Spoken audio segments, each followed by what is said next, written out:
तो हेलो दोस्तों, कैसे आप सभी लोग। आज हम हमारे 6th क्लास का chapter number 11 understanding geometrical shapes चालू कर रहे हैं। हाँ, ये अचानक से हमने ये वाला चैप्टर स्टार्ट करा क्योंकि एक भाई की रिक्वेस्ट आई थी कि उनके पेपर आ रहे हैं तो उनको ये चैप्टर पढ़ना है, तो उसके ऊपर हमें वीडियो डालनी है, तो इसलिए हमने ये चैप्टर वीडियो स्टार्ट करी।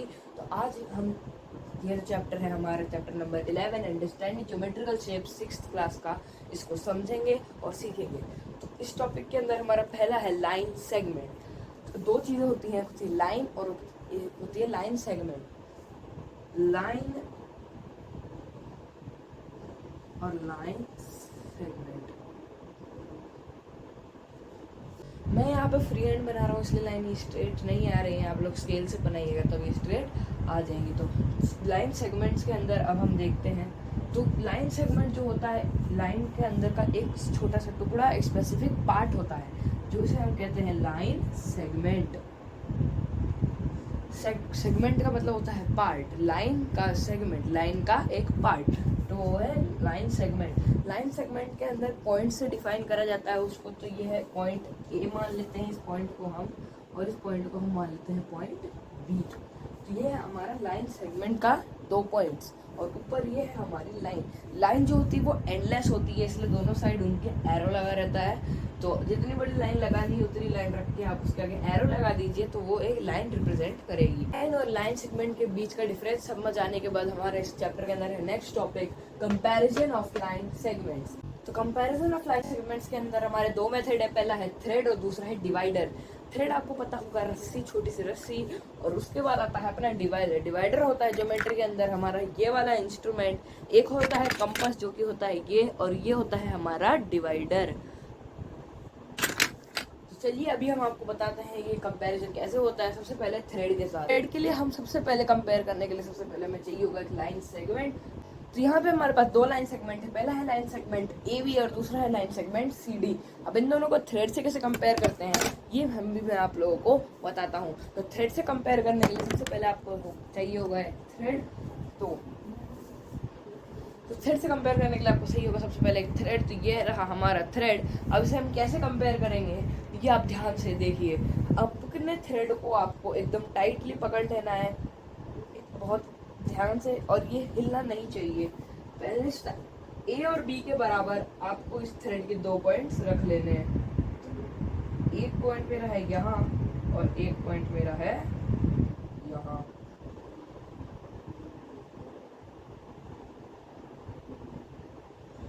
ये है मेरा ए बी। इसको हमें बिना डिस्टर्ब करे ऐसे के ऐसे ही सीढ़ी पे लगा के देखना है। देखिए ये है।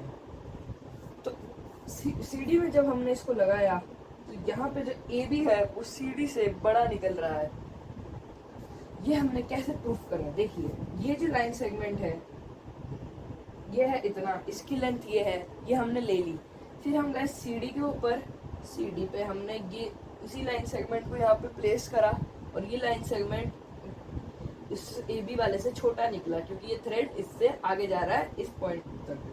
इस पॉइंट पे मैं जरा इसको मार्क कर लेता हूँ।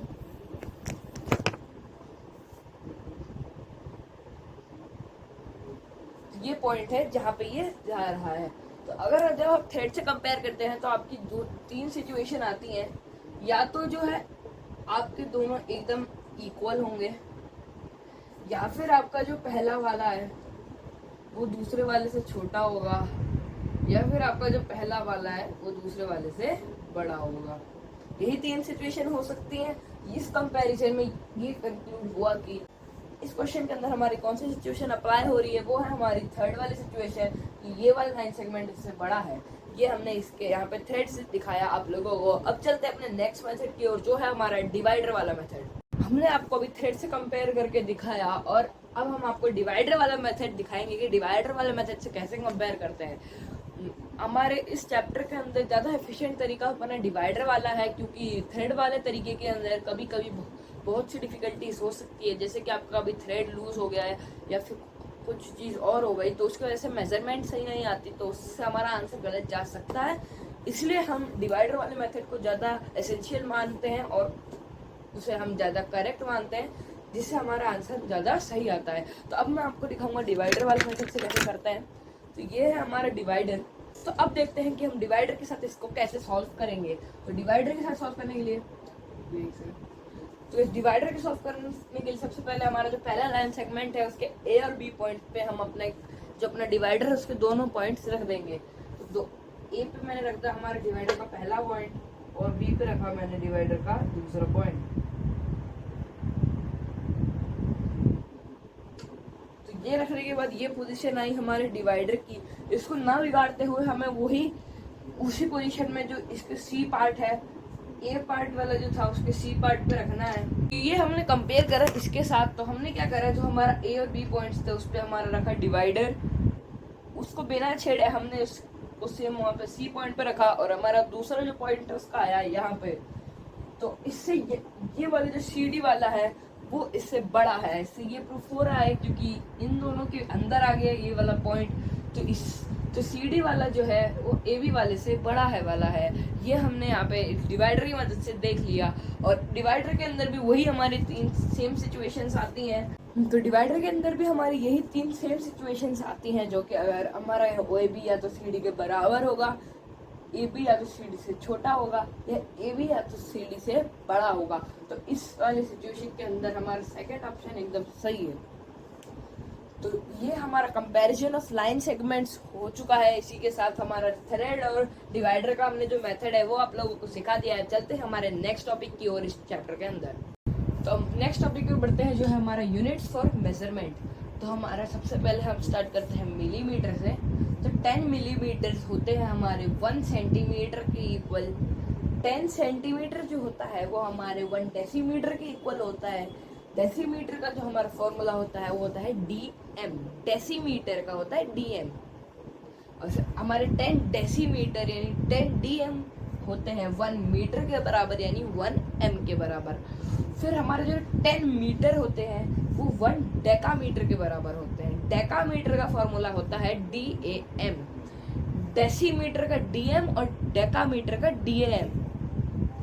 डेसीमीटर में हम करेंगे DM और डेकामीटर में हम करेंगे DAM। तो इसी के साथ 10 डेकामीटर के अंदर होते हैं हमारे 1 हेक्टोमीटर। 10 डेकामीटर यानी 10 DAM के अंदर होते हैं 1 हेक्टोमीटर। हेक्टोमीटर का फॉर्मूला होता है HM। तो 1 हेक्टोमीटर यानी 1 HM। 10 हेक्टोमीटर के अंदर होता है 1 किलोमीटर यानी 10 HM के अंदर होता है 1 km। तो इन सबको याद करने के लिए एक छोटी सी पोएम है जिनकी मदद से हमने याद करी है ये। तो वो है, मीटर को जो हम SI यूनिट मान लेते हैं, स्टैंडर्ड यूनिट SI यूनिट मान लेते हैं, और फिर वहां से हमने पॉइंट बनाते हुए चलते हैं। दसम देसी 100वां सेंटी है 1000वां भाग मिली। अब इस लाइन का क्या मतलब है? पहली लाइन है हमारे मीटर और मीटर के ऊपर वाली लाइन को समझने के लिए। दसम देसी 100वां सेंटी है 1000वां भाग मिली। दसम देसी यानी 10 डेसीमीटर यानी 1 मीटर। दसम देसी 100वां सेंटी 100 सेंटीमीटर यानी 1 मीटर है 1000वां भाग मिली।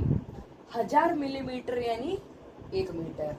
तो 1 मीटर में कितने मिलीमीटर होते हैं? 1000 मिलीमीटर। 1 मीटर में कितने सेंटीमीटर होते हैं? 100 सेंटीमीटर। और 1 मीटर में कितने डेसीमीटर होते हैं? 10 डेसीमीटर। तो ऊपर वाली लाइन को समझने के लिए हमारी पोएम है, दसम देसी 100वां सेंटी है 1000वां भाग मिली। अब उसके नीचे मीटर और मीटर से नीचे वाले जो हैं उनको याद करने के लिए एक नेक्स्ट लाइन है। मीटर को ही हम ऐसा यूनिट मानते हैं। का 10 है किलो 1000, हेक्टो से समझो 100 बार। मीटर को हमने लिया है हमारा मेन, और फिर हम वहां से बनाते हुए चल रहे हैं कि डे का 10 है किलो 1000।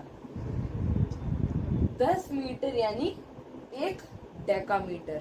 कितना? 10 मीटर यानी 1 डेकामीटर। डेका 10 है, किलो 1000। तो 1 किलोमीटर में कितने मीटर होते हैं? 1000 मीटर। डेका 10 है किलो 1000, हेक्टो से समझो 100 बार। 1 हेक्टोमीटर में कितने मीटर होते हैं? हमारे 100 मीटर। 100 मीटर यानी 1